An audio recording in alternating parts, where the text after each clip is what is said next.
Nos gustaría saber cuál es la opinión del Estado palestino acerca del accionar que ha tenido la comunidad internacional a nivel histórico y actual, y específicamente el que ha tenido las Naciones Unidas. The thought of the Palestinian state on the actions of the international community and the UN. In general or like just recently? Recientemente o en general. Nos gustaría saber en general, a nivel histórico y ahora. Well, as you know, there are now 141 countries that recognize the state of Palestine. It's important to also know that in 1988, the Palestinian people under the PLO recognized the state of Israel on 78% of historic Palestine. We made a very big compromise in doing so. And after that, there were recognition of the state of Palestine. And the international community as a whole agrees on what has to happen. It's the idea of a two-state solution where Israel and Palestine can be living side by side in peace and security. The problem is that throughout this time of a 30-year peace process that we embarked on, we've only seen less and less land being taken, more and more land taken from what is supposed to be a Palestinian state by the implantation of 800,000 illegally armed settlers who are living on our land, who believe that God gave them this land and therefore they can do as they please with the Palestinian indigenous people who are living there. The international community has condemned all of these things. They have called on Israel to abide by international law. However, the problem is that Israel has never, ever abided by international law. They have never abided by the hundreds of UN resolutions that have been passed each year. And this is the issue, is that Israel has been allowed to act as a state above the law.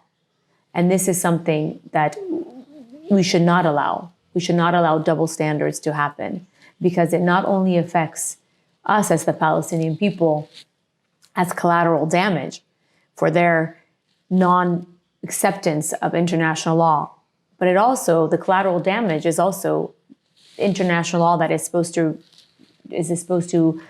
provide protection for the rest of the world. Se reconocen ambos estados, el de Palestina y el de Israel, y el derecho internacional bien hecho reconoce, apoya la idea de dos estados independientes que puedan vivir lado a lado en paz.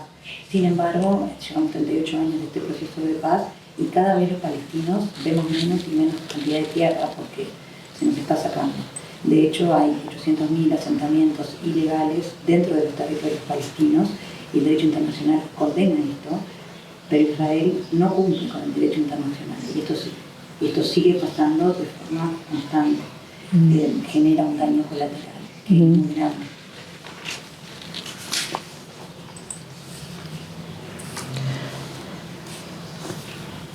Bueno, ¿qué piensas sobre la abstención de Uruguay en las Naciones Unidas ante la moción por una tregua humanitaria en Gaza a fines del mes de octubre?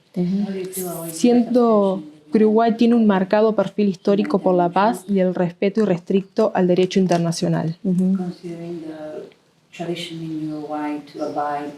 Yes.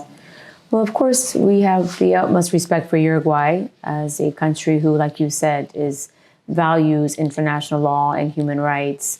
And as a diplomat, I witnessed firsthand and worked with the Uruguayan team there.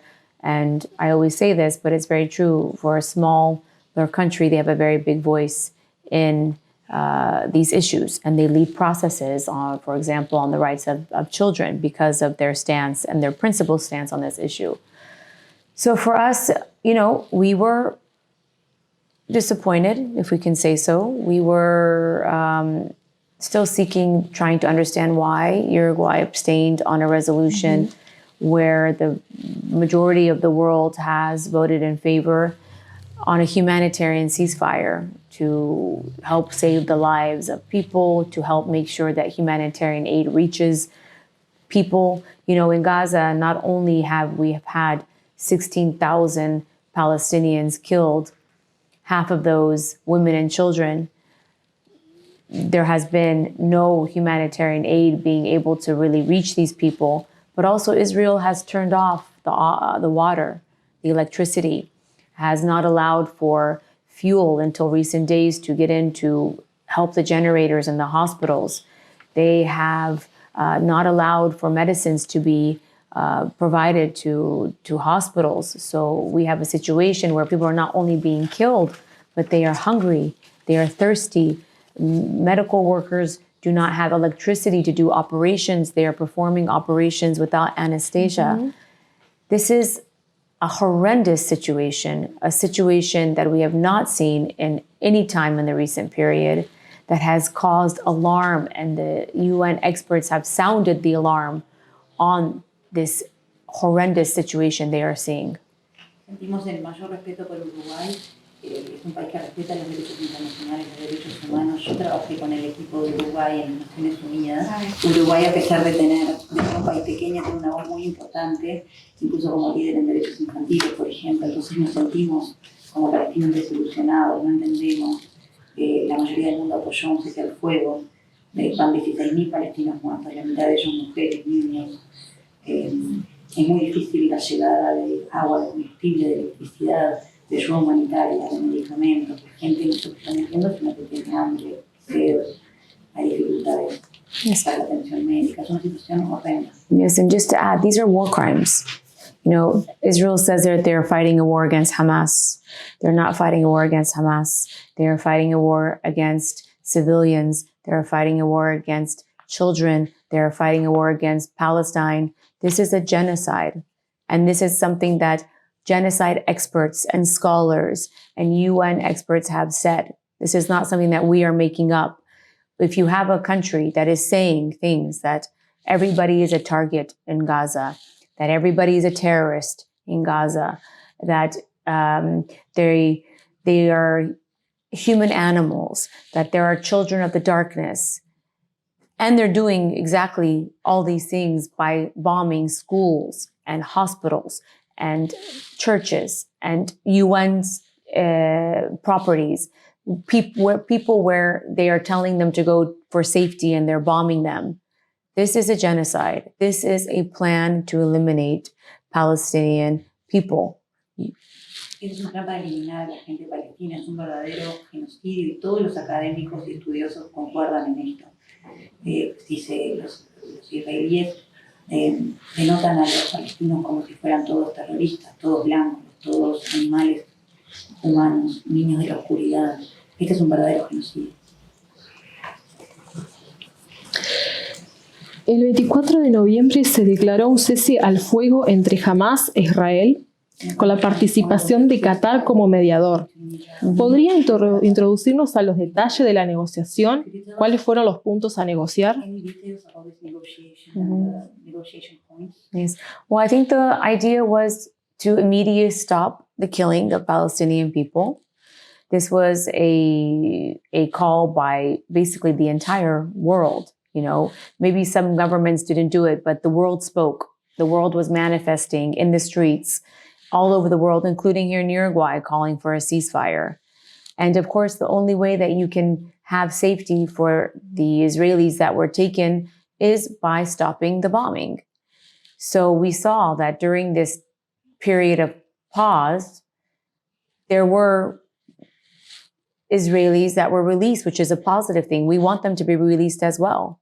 And Palestinians were able to bury their dead, were able to find those people that they got disconnected with. They were able to try to have a minute where they can sleep at night without worrying about being killed while they were sleeping. But unfortunately, that was not extended. And even though Israel wants to blame everything on Hamas or the Palestinian side, which they do constantly, the reality is that during this time of this pause, they were constantly saying that they will immediately resume with the bombing of Gaza, that they will immediately resume with this war that they have on Gaza. And unfortunately, you have a situation now where there could have been more Israelis released. And I should say something too about the Palestinian hostages that Israel had, that they released.